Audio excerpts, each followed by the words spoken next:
ಬಳ್ಳಾರಿಯಲ್ಲಿ ಆದಂತಹ ವೆಂಕಟೇಶ್ ಕೊಲೆ ಪ್ರಕರಣಕ್ಕೆ ಸಂಬಂಧಪಟ್ಟಂತೆ ಕೊಲೆ ನಡೆದ 24 ಗಂಟೆ ಒಳಗೆ 11 ಆರೋಪಿಗಳನ್ನು ಪೊಲೀಸರು ಅರೆಸ್ಟ್ ಮಾಡಿದ್ದಾರೆ ಅನ್ನೋ ಮಾಹಿತಿ ಲಭ್ಯ ಆಗ್ತಾ ಇದೆ.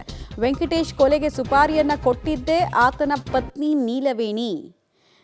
A2 ಆರೋಪಿ ಅಂದ್ರೆ ಅಕ್ಯೂಸ್ ನಂಬರ್ 2 ಆನಂದ್ ಜೊತೆಗೆ ಈ ನೀಲವೇಣಿ ಸಲುಗೆಯಿಂದ ಇರ್ತಾಳಂತೆ. ಇದರ ಬಗ್ಗೆ ಅನುಮಾನವನ್ನ ವೆಂಕಟೇಶ್ ವ್ಯಕ್ತಪಡಿಸ್ತಾರೆ.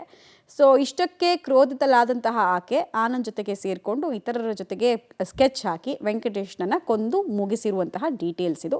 ಆರೋಪಿಗಳು ಈಗ ಪೊಲೀಸರ ವಶದಲ್ಲಿದ್ದಾರೆ.